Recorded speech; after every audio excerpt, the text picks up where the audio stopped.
We are also hearing this morning more about the young lives that were taken way too soon. And that should certainly be our focus, those young lives and also the parents and families who have lost loved ones. Megan Woods joins us live in Oxford with more about who they are. Good morning, Megan.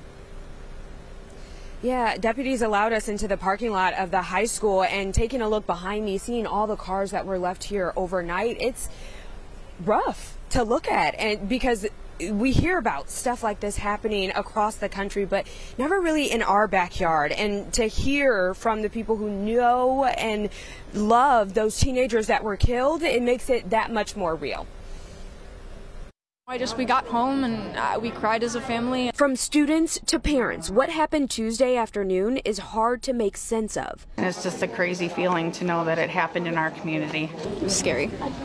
Very scary. Very scared to go back to school. And it's a nightmare for the families and friends of the 3 teens killed. All these amazing children are gone.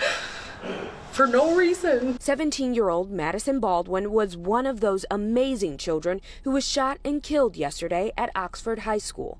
It's just surreal. Traumatizing. She touched so many people. She had so much patience. She was so kind. Accepted into over 24 colleges already, her grandmother says Madison was a talented artist who loved to draw, read, and write. I was just glad that we all got together for Thanksgiving. Then there's 16-year-old Tate Meyer, who Oakland County Sheriff's Office said died in the back of a patrol car on the way to the hospital. In a tweet, Oxford Football said, "It is with great grief that one of the victims of the tragic event at OHS today was one of our own, Tate Meyer."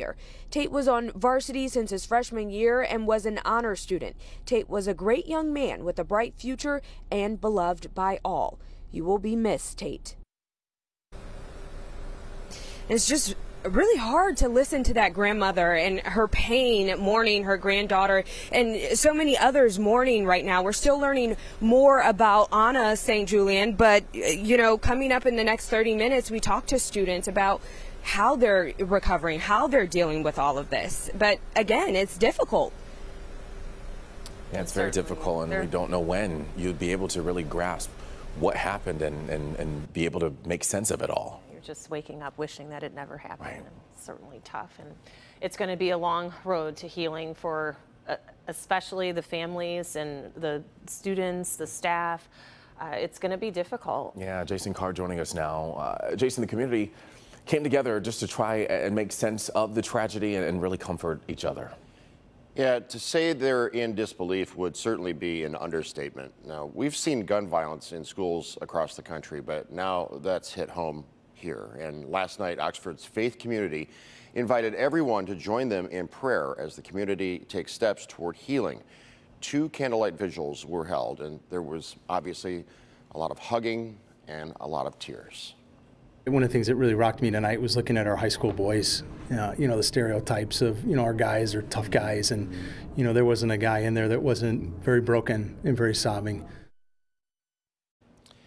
As you can imagine, raw, unfiltered emotion last night. The healing is only just beginning.